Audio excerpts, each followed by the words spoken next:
Hello everyone, my name's Paul. I'm Nicola. And I'm Fabiha. Welcome to our podcast talking about careers in libraries in the careers in the libraries and information sector. This is the third podcast in a series of 3, and our focus here is going to be on the skills and qualifications that are needed in the sector, the pay and rewards you might expect, and routes into the profession. So we've got several questions and themes that we're hanging our podcast around. So our first question is, what skills are in demand for people pursuing careers in the information sector? So I think it does depend on each different role, and as hopefully everyone's heard about the sort of different variety of roles that are available in the library. So for example, there might be some roles which are more specifically related to kind of computer related skills, data analysis, so like Nicola's role. But I guess for me, one of the big things that I've sort of had the chance to develop in my role is project management. So kind of from the inception of like a kind of an idea for an event to really carrying it out to sort of seeing the end of the event and also gathering feedback. But also one other thing that we do in the library is we also kind of, I guess, provide a space and service in terms of allowing people to hold events and exhibitions in the library, and therefore we have to sort of have kind of skills in terms of communication and teamwork, but also sometimes it is about kind of the customer service experience as well. There's kind of a range of skills kind of involving speaking to different people, teamwork, generally sort of people skills, as you could call them. And I guess also flexibility in the sense of, there might be again, with the sort of everything going hybrid, there might need to be more flexibility around when you're meeting or how you're meeting with people. And I guess also innovation is really, really critical. So in my role, one of the great things that I've had the chance to do is sort of come up with ideas and new initiatives, and then kind of given the sort of chance and trust to see through that event or exhibition or idea. I don't know if there's anything more that you want to add, Nicola.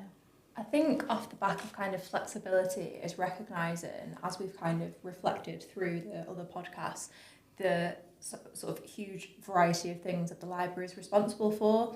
So as well as kind of doing your main role, I would say there is an expectation to get involved in all the other kind of key areas. So for example, more recently we've been looking at sustainability within the library, not just environmental sustainability, but sort of financial sustainability, sustainability of how our resources are accessed. Do we want to keep some e-journal subscriptions? Do we want to get rid of them? Kind of all super important, and we feel that should be embedded across the library, and therefore one of the skills that you need is being able to manage your time and be able to be involved in sustainability, maybe some wellbeing work, maybe get involved in a different kind of project group. We reflected on the citation justice one, which has brought together the open research team, faculty librarians.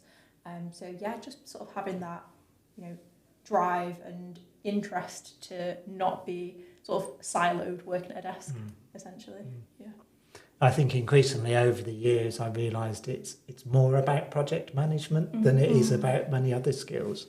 And within project management, like you said, Fabi, you start with something and then you've got to bring that to fruition, and that might be months.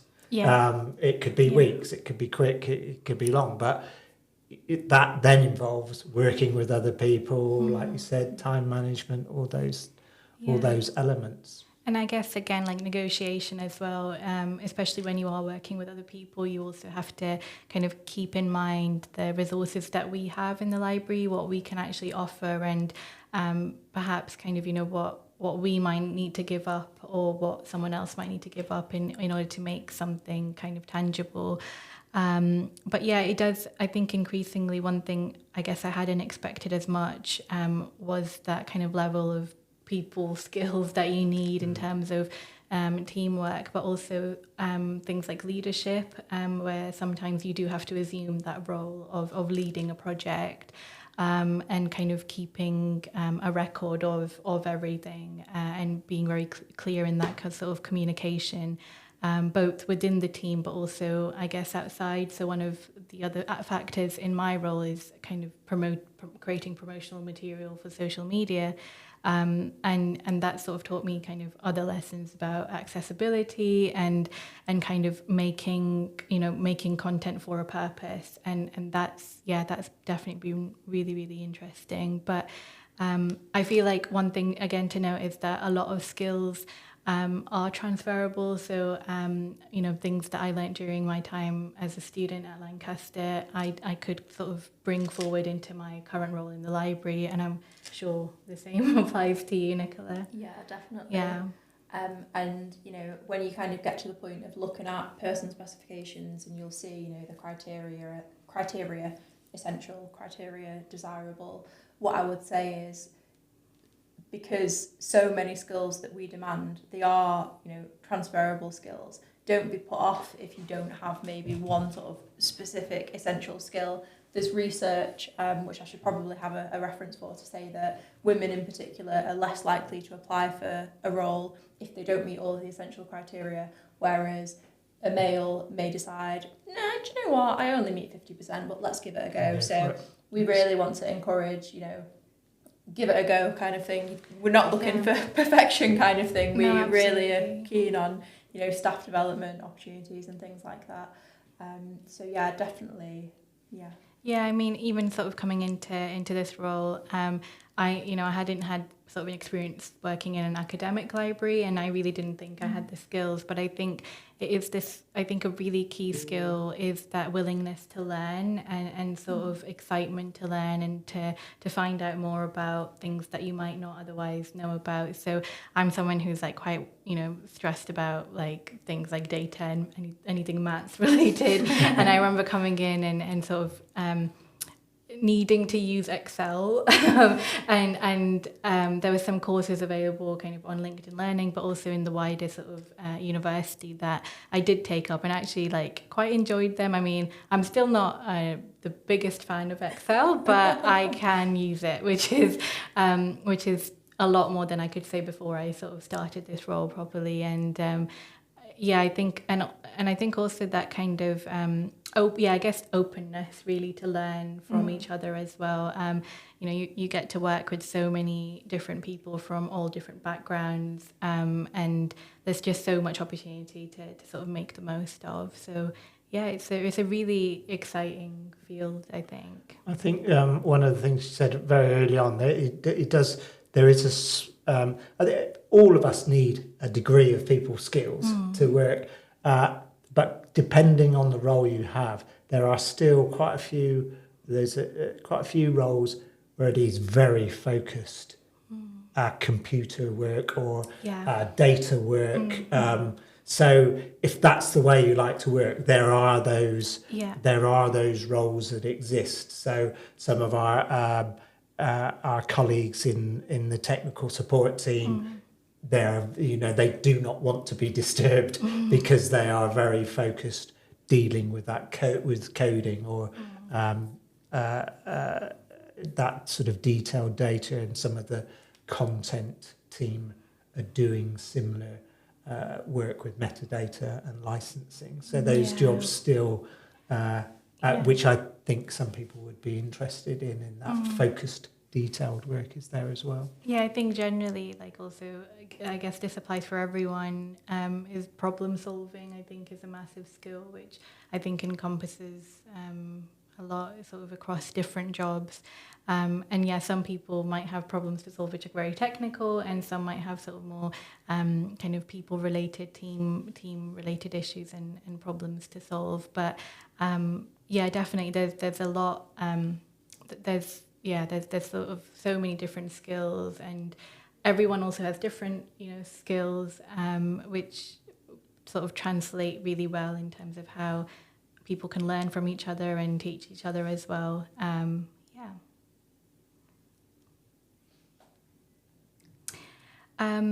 But I think also one of the things that we might want to kind of look into, and some people might have questions about, are whether there's any specific certifications or professional development opportunities that can enhance a career in the information sector. So, perhaps kind of looking back into these skills and how people can learn to develop some of these skills. So, yeah, if I kind of pass on to you, Paul. Yeah, so you don't necessarily need all these qualifications now. I know there's other routes into libraries.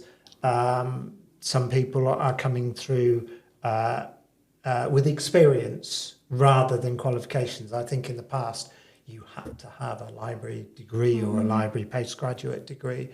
It's not always the case now, but you're not doing yourself any harm with some of these other qualifications. I would mention things like there's several universities, Manchester Met, Sheffield, for instance, they both do postgraduate qualifications in library and information management. So you can get an MA or an MSc in those in this subject, or you can get a postgraduate diploma. So that's still quite a way in to library work. I've taken teaching qualifications, so I have a PG CEP, so that's a postgraduate certificate in educational practice. So I really see my job as a teaching post. It's not just telling people things, it's getting them to learn, if you like. So having that qualification has helped. We have had school teachers transfer into the library, so they're bringing those sort of skills in. We've talked about archives management quite a bit. We've touched on it a couple of times as a growth area, and there are definitely qualifications around archives management. Particularly, I looked up on, they offer it at Manchester Met University, UCL, and Sheffield University. Would you say, Paul, it's a fair reflection that some of the roles that are seen as more traditionally based in the library are supported more so by specific library qualifications? Because thinking about Fabiha and I, neither of us have specific, library degrees. We've both come in on other degrees and sort of gone down the sort of transferable skills route. And I think talking about your teaching, that makes me think of our learning development team, the other faculty librarians. I know in the area of research intelligence, there's sort of qualifications in scientometrics and bibliometrics, but they're not as sort of prolific, I think, as... I think in some ways the teaching of library and information management hasn't caught up with the roles that have developed. So yes, I would say the more traditional, whatever that is, roles like, faculty librarian, perhaps it is just faculty librarian now. Institutions might still be asking for that qualification as an MA, but increasingly I think we'll see that either break down, or the universities that are offering courses will catch up. And they're still offering MAs like librarianship. Where does we're not seeing open access being reflected in any of these qualifications, but there are ones around data science, information management, information systems, but they've been around for a while now. And there has been an increase in archives and records management, but not the same in open access in those, that have been really around for a decade probably now, these posts. So that's, but you're not doing yourself any harm if you've got any of those. And I think, any period of study, I did my PG CEP, my postgraduate certificate in education practice, while I was doing the job. And so in having that time to reflect and theorise about what you're doing and why you're doing it is quite helpful, I think. So moving on to our next theme or question, are there specific industries or sectors where information specialists are particularly in demand at the moment? Yeah, I think that there does seem to be a constant demand in the university sector, and also, I guess, in the archives and records management, as you mentioned.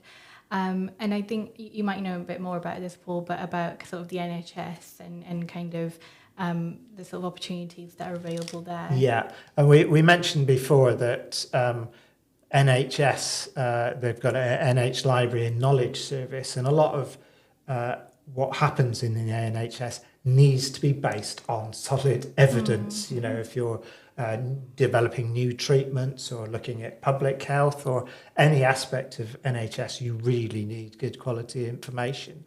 So I noticed when I was doing some research for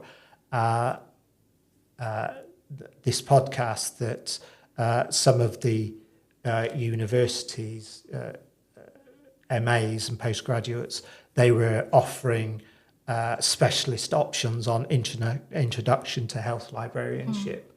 So there's which they say on their website, which was devised in conjunction with NHS Library and Knowledge Services North to address specific industry need. So there is more. That's quite a sector where they're looking out for more career advancement there. And like you said, the archives and record management, increasingly institutions are digitising their unique and distinct collections. They're seeing the relevance and uniqueness of their, so they're putting more focus on there and really trying to, and this is an industry term, I suppose, but surface those collections, bring them to the, so that's an increasing area. And what would you say is an average starting salary, and what's the sort of earning potential for librarians and information specialists? Yeah, so within the university sector, it's really quite structured. There is a grade and a pay structure. So, I mean, I think that's a good thing. It's negotiated by trade unions. There's a really, an established practice of pay negotiation year on year, which means there is a pay scale that has been developed over the year. So if you're looking at an entry level, if that's the right term, job at, say, library content assistant, that's a grade 3, that would be paying something like 21,700 to 22,200. That, at the moment, that's got subsidised travel on public transport. Then we're moving on to, so the grade 4, so this would be a library services advisor role. So the people that you would see at perhaps when you walked in to the library, the pay scale there goes from 22,600 to 24,500. Above that, the scale 5, scale 6, these are going to be have some supervisory level and management level responsibility. So grade 5 to 6 ranges from 25,000 to 36,000. So we would have library space and library space and services managers. So you might be in supervising a team of 10 people, maybe have line management responsibility, but then wider responsibility for what's going on in the building and some of the services there. The grade 7 role is seen as a professional grade. So that's the grade I am at as a faculty librarian.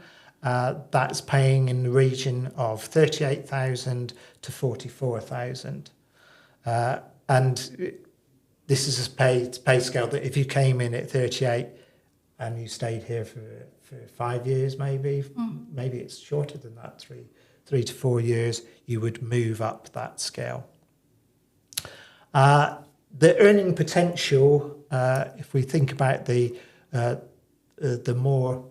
bigger jobs, the more senior roles. More senior Yes. roles. Thank you. That's the best way, because they're all important jobs. Yes. So the grade 8, who would be managing the team that I'm in, and be head of open research be, for us. yeah. Yeah. That would be a grade 8, and that would be paying somewhere between 45,500 to 54,000 pounds salary. And then up above that, we've got grade 9, which are our assistant directors, and that's 57,000 to 65,000. And our library director is on a scale above that, and the pay scale for a library director could be anywhere between 75 and 90,000 pounds. So there is some. It's worth saying there is some variation between universities. So these are Lancaster's sort of salaries. If you start looking at places like, say, Leeds University, they have multiple libraries, whereas at Lancaster we have the one sort of focused library. And with that, obviously, their director and assistant directors have even more to kind of oversee. So generally, you will find pay grades are slightly higher there. So yeah, if you're willing to kind of move around, you can sort of chase the money if you like. Yeah, that's right. Yeah, and we've certainly seen colleagues do that, and have the courage to go for, if that's what you want to do, have the courage to go for it. Network with other people, get the experience. Attend conferences. I think one of the things we haven't talked about is many of us work outside the library in the wider sector. Whether it's on a specific area of interest, whether it's I've been involved in information literacy with the wider library community. So there's always that option as well to work in the wider sector. We should mention some of the other benefits that, so university talks about a remuneration package, so it's not just a salary. So the pension scheme's quite good, generally realised is quite good across the industry. There's a salary sacrifice scheme, so there's tax advantages. You can purchase a bicycle, you can have subsidised bus travel, you could have help to buy a low emission car. I quite often purchase extra holiday entitlement. So that's taken out of your wages. That's what salary sacrifice is. Childcare vouchers, sports centre membership. So there's this package as well. So our last theme or question: how can aspiring librarians gain practical experience or internships in the field? Yeah, so there's a number of ways to do this. One would be looking at different volunteering opportunities. So that might be at a smaller library, like a more local library.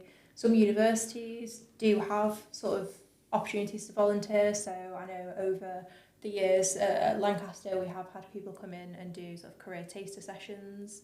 That obviously depends on kind of staff availability and the interests of the person who is wanting to sort of volunteer, but we do have more information about that on our website.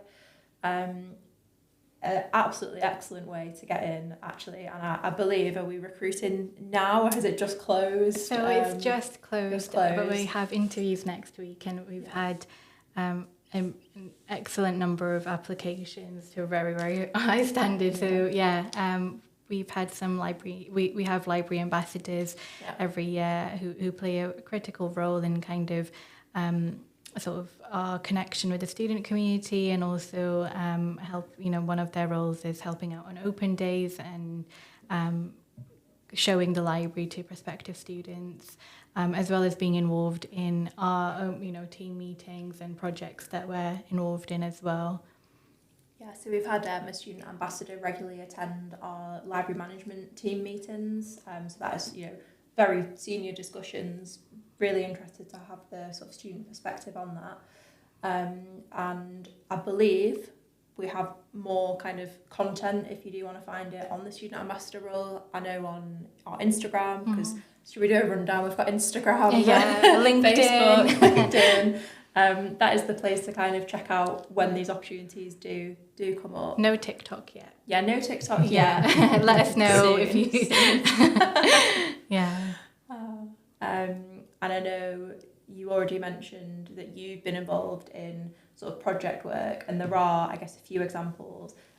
Probably thinking about our student ambassador roles again, where they have been able to get involved. So we have a staff development group that you may have heard referred to a few times, and also a wellbeing kind of subgroup of that, and we've had a student ambassador come and sit in on those. So what I would say, to be fair, not to give ourselves loads of work, but if you don't ask, you don't get. And I would say it is the kind of the keenest people who think, no, I do want a career in libraries. Seek the opportunities out. There's also part-time work experience. So, for example, in the projects, we have some community projects like the Jukebox one running, and I know that we were recruiting from some students for that. So those opportunities are available on the ERS website. And again, as we sort of previously mentioned about other jobs, sort of like library assistants or content assistants and people who help out with the shelving, as well as kind of apprenticeships that exist. And I guess like my role as well, which is a graduate trainee role, it is a sort of full-time 1 year long role, but it's been a great way to enter into the library world in a very interesting way, actually, because I think, Paul, you were saying about how some of the ways that the university courses and masters work, they might be a bit traditional and might not focus on things like open access and open research, but actually even like the sort of title of my role is research engagement and EDI, and I'm situated in the open research team. So I really, have had the chance to work across all of the different teams in the library and kind of gain that practical experience of things like open research, which has been really fantastic. I would encourage people to look out for the range of graduate traineeships that are available.